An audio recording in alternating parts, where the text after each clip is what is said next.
some time explaining the most common scenarios we might face. Well, stock goes up, stock goes down, stock stagnates. I've got all of them for you. Here's the positions. Okay, mostly. This Newmont Mining one is not one that's in the RadioActive, not one of my real trades. These others are in the Fusion portfolio at RadioActive Trading. Ernie and I post our married put trades for investors to follow. Craft, we've been in this position for 240 days, April 8th, 2020. The stock's up 24%. We're at about an 11% liquidation return right now. This call ended up being in the money. So I'm a bulletproof position. We originally bought the stock at 27.35 and I had a 30 put. We've adjusted the put twice. We've done calls and other income methods against this position to get us to that bulletproof status. I don't know what happened there, but in any case, this is what the married put looks like right now. Actually, it's a little bit better. It's a bulletproof to about 5%. What does that mean? That means even if the stock falls, even if Craft drops below 32.50, we're guaranteed to make 5% on this position, and the upside is about 10% on the trade. I'm not sure why that didn't show. I'm just going to check real quick. In any case, this is a position that's, yeah, see, there it is. That's the 32.50. It's only 59.66 cents now, but we bought it a little bit earlier. Okay, now, let me just go back here for a second. I'm sorry, I talked about the trades in the Fusion portfolio. Here you go. Craft was adjusted today. That 32.50 put, I rolled up in that case. I rolled up, I'm sorry, from the 32.50 to the 33.50 to get a higher percent return at maximum if the stock's at 33.50 and have a still bulletproof status of 5%. JD.com position has moved up. We're bulletproof on this position, and we just sold another call against it to increase this and the potential return on the position as well. Okay, so now AEM is not looking like a good position. Neither Darling is okay. It's only been in it for 15, 20 days. Let's go back to power options. There we go. Okay, so that's that one. And here's JD. It just rolled this call as well. It's probably going to tell me that the call's not there. Yeah, so the call's not there. That call, let's just do it. I rolled this call. Oh, it's not going to let me roll it. Okay, so let me expire the leg. All right, sorry about that.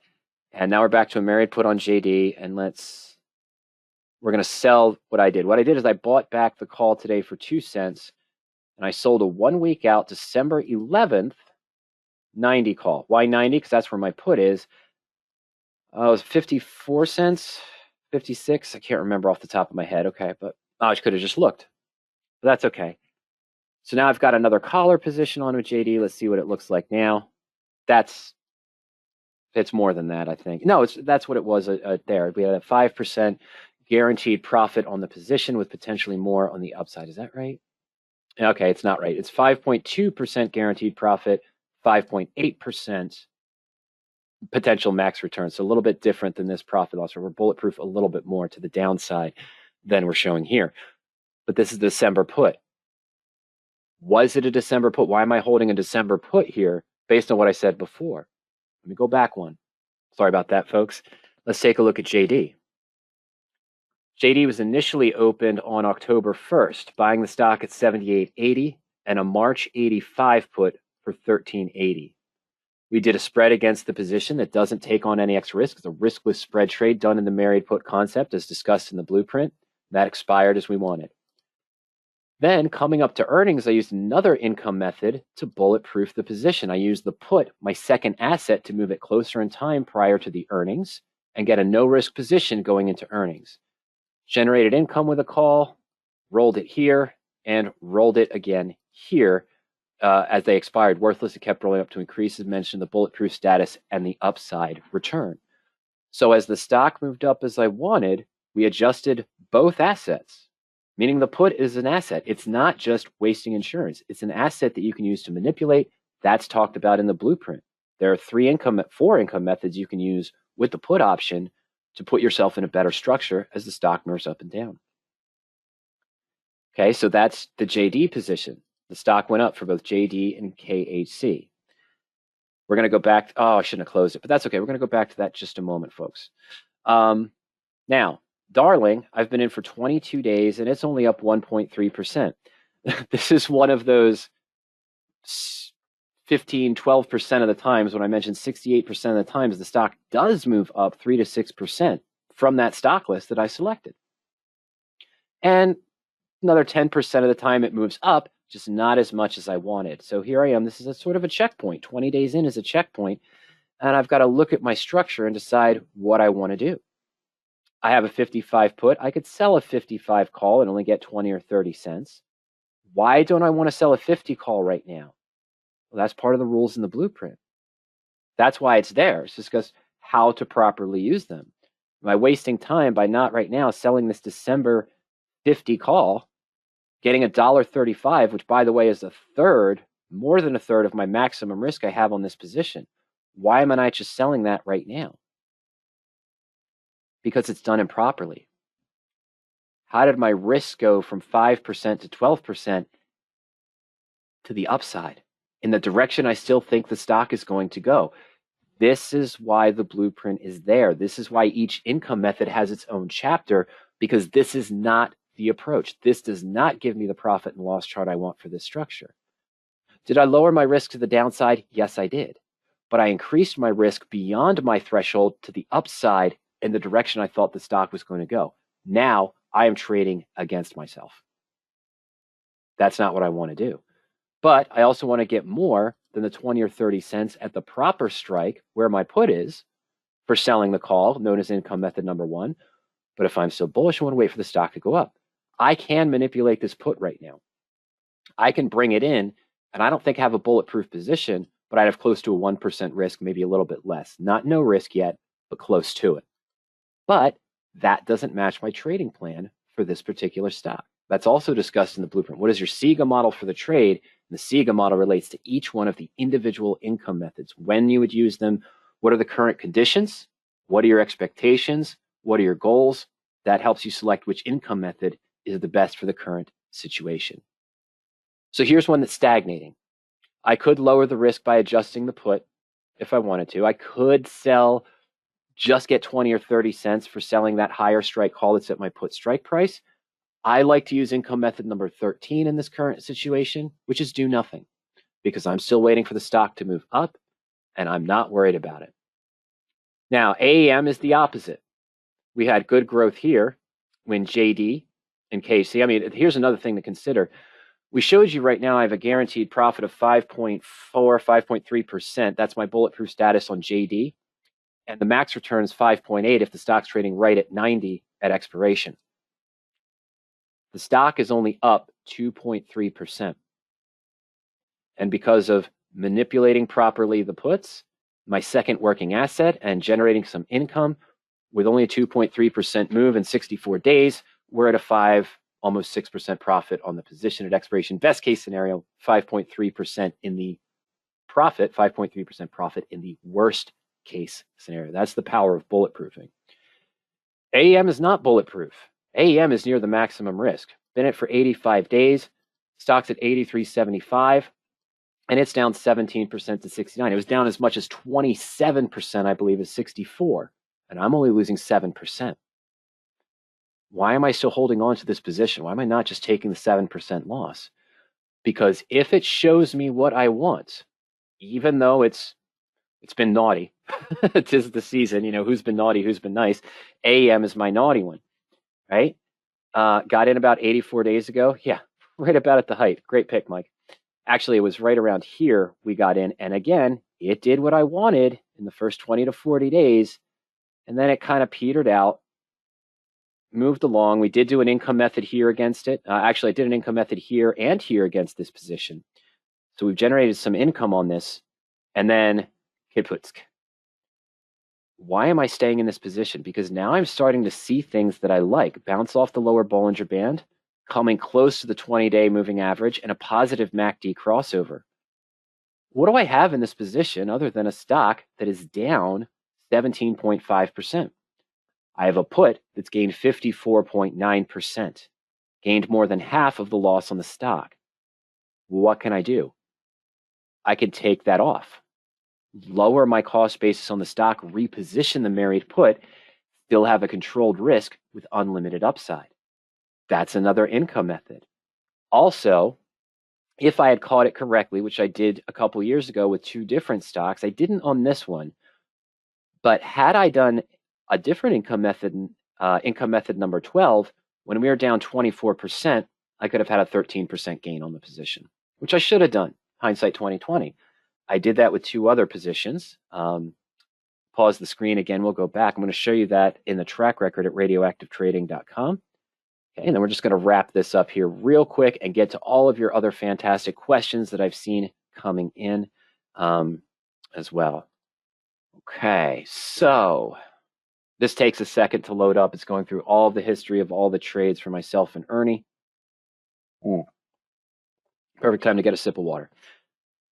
All right, so let's change the screen. Here we go. Okay, what's the one? There's the one. Penn National Gaming. Stock was down 33% from where we purchased it to where we closed it. We made a 10.3% profit using income method number 12.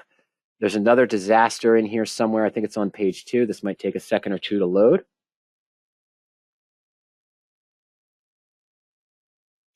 I'm looking for the 60%. There it is. Okay. Iconics Brands. Not the same, but the stock was down 66% from where we got in. We were long stock the entire time and made a 4% profit on the position. Not as good as the Penn one, but that's how the income methods can be used. Naturally, if a stock goes up, I'm not going to make the full value of the stock because I have the hedge in place in that scenario, because you're paying for the put. Okay, you're paying for the put in that case. And that's what we're looking for in the situation. So if I buy a stock in a put position and the stock moves up 12-15% in the first 30 to 60 days, some of that's going to be countered by the put. We still expect to make 60 to 70% on the position as well. All right, so that's sort of what I want to talk about there. I see some questions here. Okay. All right. Okay, so I think this is William's question. I know, William, this isn't the first questions that came in. I see questions from Fernando, Jesus, I believe, and a couple others. But this is one that just came in. And let me go back to the portfolio. Okay. And where is it? 24.8% on Kraft.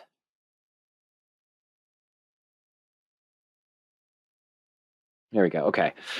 So the max profit is 13.6%. So William says, Michael, you mentioned that KHT is stock up 24%. Your position is only up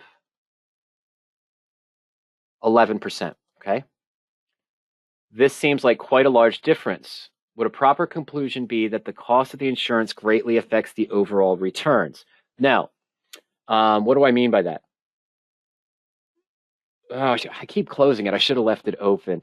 What I mean by that is that had I done nothing, had I not had to roll any calls that I sold against it because they went in the money, William, had I decided not to roll up the put with income method number 4 to get to the bulletproof status and left the initial position as it was, if I had just left, we're going to put it in the portfolio and see, okay? But I have to go back here real quick. I'm sorry, my screen is paused. You're not seeing this right now. I'm just going back to the original details of this. Kraft, April 8th, 27, 36, 30 at 5:40. That was my elbow, if you heard that noise. Sorry about that. Okay, so my original position, you can see here, I did open it on April 8th, but it shows here the put was open on 10/2. That's the second time it was rolled and adjusted. Okay. So let me enter a new married put. KHC 100.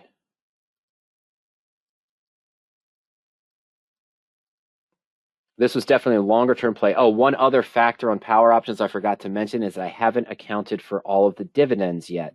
Another one was paid recently, but I've only accounted for one dividend, I think, on power options, not the 3. Two I've collected, third I'm about to. Okay. And January. Oh, not a weekly. I'm sorry.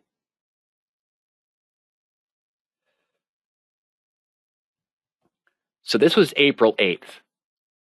Okay, this was a high risk, by the way, is around 8%, which you normally don't see with craft. Why was it so high? Remember what April 8th was. It was about 10 to 15 days after the very bottom in March. All right, so to your question directly, William. Okay, so further questions on this. It said, I understand protecting the downside, but if one is protecting a 3 to 7% downside risk at the expense of giving up 13% to the upside, how is the trade-off justified? Okay, because it's much better than a covered call where I only make 3 or 4% to the upside without consistently rolling and adding more to the cost basis on a stock that moves up 24%. And I don't get as much downside protection on the position that drops 17.5%. We're talking about a trading plan. We're talking about a portfolio to control losses guaranteed to only 4, 5, or 6% and still take advantage of 60 to 70% of the upside. You're not seeing that. What? That's not right. Those numbers aren't right at all, I don't think. But in any case, so here's just the position. If I had entered it and done nothing, by the way, then it's showing a 4.8% return. I find that hard to believe. Well, no, it's actually dropped a lot. But this is another important facet. Let me explain it. I had talked about being in the December put here for JD. Remember my conversation at the beginning, William, where I said that normally that whole chapter on exiting the blueprint, we're out before we hit the 60-day mark. We close the position or roll the put out before we get to that last 60 days to expiration to avoid the rapid time decay, which is what happens here in craft if I had done nothing. I would have collected the dividends, of course, 3 dividends to lower the cost. We'd have a little bit more profit. This position was extraordinarily high risk because I broke a rule. It's 8.4% on average. Craft is only a 4% risk with this strike. Actually, probably only 3% risk with this strike because the volatility was so high. So why did I enter the position? Because everything was at a low. Craft was a stable stock, and I knew that it was going to be up likely 15 to 20% by this time frame. Okay, and it was. But because I paid to that higher implied volatility, which we just talked about with Magesh, why I usually avoid that, but we made a market decision not to do that. Ernie was entering married puts and long calls at this time, right at the end of March 20th to April 1st. I started opening positions April 8th, but we were still paying into high implied volatility, and I accepted that because I was going to have to give something back. This shows you that if you hold the position too long against the rules in the blueprint, you don't close it. When you get into that 60, 70-day mark, the time value can really hurt you. All right. Yes, this is only up 4.8%. I wouldn't say this trade-off was justified in this case, but I'm still making close to 50% of the gain in the stock with overpaying for it. That's not common.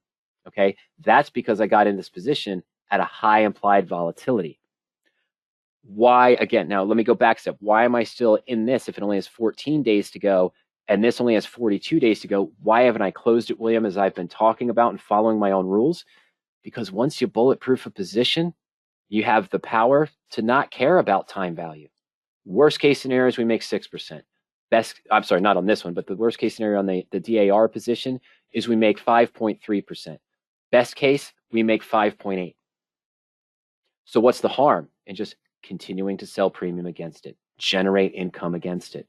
And the other thing that I had mentioned here, I chose to do this income method, which actually adds to the cost basis, okay? Rolling up the put to lower the risk from 8.4 to 4.6 in 2 months. Roll it up again, add it to the cost base. Look, my stock cost is going up 27.36, 29.76, 30.51. I'm adding to my cost. Why? To bulletproof the position. I accept that trade-off because I want to do it. I wanted to have the bulletproof position in case there was another snap. And by the way, this was bulletproofed on 7/16. Remember September? That declined pretty much. I think craft went down as low as back down to 28 at that time. I was still making a 1% profit. It was almost right at my stock price, I believe, at one point in September. My original purchase price, I was still making about 1.4%. Well, I'm sorry, at one point I was making 4%. We rolled it up again. Okay, so that's what happens with those positions. Now, if your call expires as you like, that's great. You keep lowering the risk. I chose to stay in this for another $1 higher price, rolling from the 32 to the 33.50, but I had to pay $1.42 to buy it back, which did what? Moved my cost basis on the stock back up. I'd lowered it down to the original 27.30, and by buying back the call to roll up, I did it. So I chose to add to the cost in these cases rather than exit the position. All right. I'm sorry, rather than just leave it alone and do nothing, where you see more of that unrealized profit. Okay.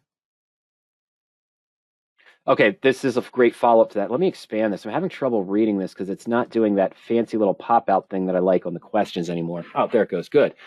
Jerry adds to this. He says, so William, I hope you're seeing that. This is a choice to make. It's one of the income methods, but I am adding to the cost by doing it because to me, the trade-off to lower the risk, cut it in half, essentially with the first income method, I was okay to do that and increase the cost basis, which means if the stock's up 7% at this time, I was probably seeing only a 3% return. I'm okay with that because I've cut my risk in half. Then later on, I have no risk on the position, although I've added to my cost basis. And if the stock's up 12% at this point, I might only be at 6%. I'm okay with that because I've guaranteed that my worst case scenario now is a profit of 4%. Make those decisions again. That's that SIGA model I referred to, William, that you decide on for the income methods and adjusting. What are the conditions, expectations, goals, and that determines your actions. And my expectations were the stock was going to continue to go up. I was wrong. It dropped down. So what did I do? I reduced my cost basis, doing a different adjustment, and kept the bulletproof status in that case.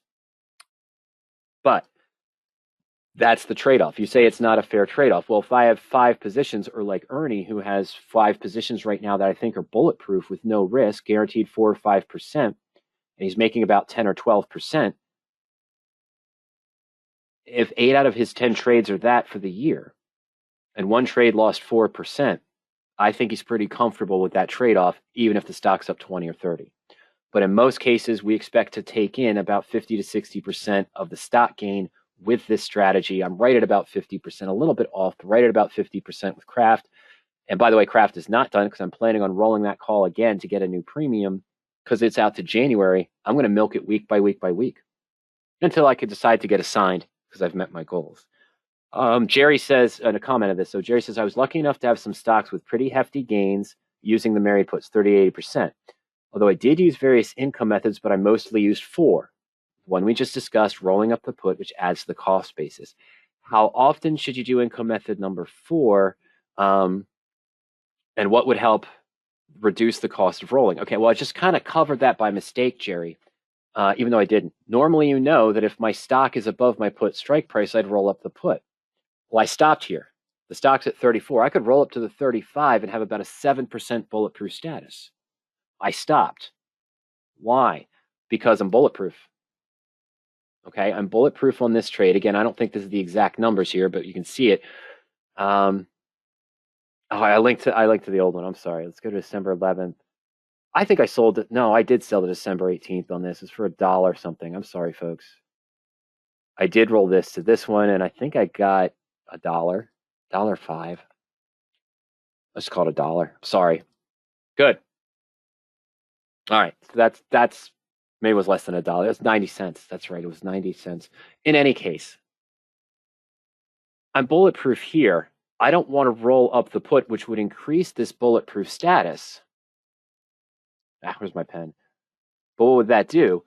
I would increase the bulletproof status, but I would reduce the return. So this might, if I rolled up to the 34 strike put and sold the 34 call, that would increase the cost basis again, but it would only increase it by, I'm at 32.50 now, so it's $1.50 up. It only increase it by about 75, 80 cents, and I'd get a $1.50 higher payout. So the risk would reduce by about 70, 80 cents, and we'd be closer to maybe an 8 or 9% bulletproof status. Okay, if I did that. But that's going to add to the cost basis, which is going to reduce this return. So this might only be max at 34 if I sold the 34 call of, let's say, 10.5 to 11%. It's a trade-off. I'm deciding to, in case the stock pulls back, I can have a higher guaranteed profit versus the higher maximum profit. But in any case, even if I did that, Jerry, in that case, and took that trade-off, hell, wouldn't, sorry, but what just came out that way, but hell, wouldn't I want any position to be the worst case scenario? We make 7-8%, best case scenario, we make 10.5. Am I going to be worried about 12% if I can do this 50% of the time, where I have a bulletproof position with a 5 or 6 guaranteed profit? No matter what happens, the stock goes to zero and still making this. Now, of course, William, your question is appreciated. I want you to remember that this is how I treat sort of the core holdings and the capital holdings in my account, rather than doing covered calls, which we feel are flawed long-term without the proper trading plan, and naked cash secured naked puts, which leave the downside open, but are a good way to get into stocks long-term at a lower cost basis. This is 50% of my portfolio, roughly. And 15 to 20 of it might be in bull put credit spreads, which give a higher return. But at times, I've seen that portfolio two times. I think in 2018, the money that I had allocated to the positions of that portion of my portfolio was down 50%. That's the nature of spread trading. There's no free game. It's all about allocation, proper position sizing, and of course, meeting your goals. As you can tell, since 2008, 2009, 50 to 60% of my portfolio has been in these married put positions. Why am I still doing it? Because I'm meeting my goals for that portion of my portfolio. I outperformed what I did. I've been outperforming with the married puts, what I did with covered calls in the years leading up to that, from when I started with Ernie in 2002 up until 2008. And I outperformed the standard collar positions that I was using. It took me only a year and a half to move away from covered calls, by the way, to start trading collar spreads. So I was using those more often before I got qualified to do the credit spreads, the debit spreads, and the calendars off and on and things of that nature. It is a trade-off, William, but knowing what I know and how I've been trading this position, this strategy in my portfolio for several years, I'm comfortable with that trade-off. And Jerry, my goal, you've heard me say this before, I've had at least 3 webinars this year alone on it, Jerry, about when to use income method number 4, when to stop rolling the put. I'll find those links for you. You can just go to YouTube, I think, and look up married puts or rolling put, and you'll see those. But once I've bulletproofed the position to the tune of 2 or 3%, I usually hesitate to continue to use income method number 4. Now, if I'm bulletproof 3 or 4%, I've got an earnings coming up and the stock's above my put, I'll roll it up again. Okay, I'll take a 6% guaranteed profit going into earnings, because if it's like AEM and it drops 12%, not 12, but it drops 9% after that earnings, I'm still guaranteed a profit. Why not take it? But if it goes up, you're still in the right position. You don't have to worry about it again.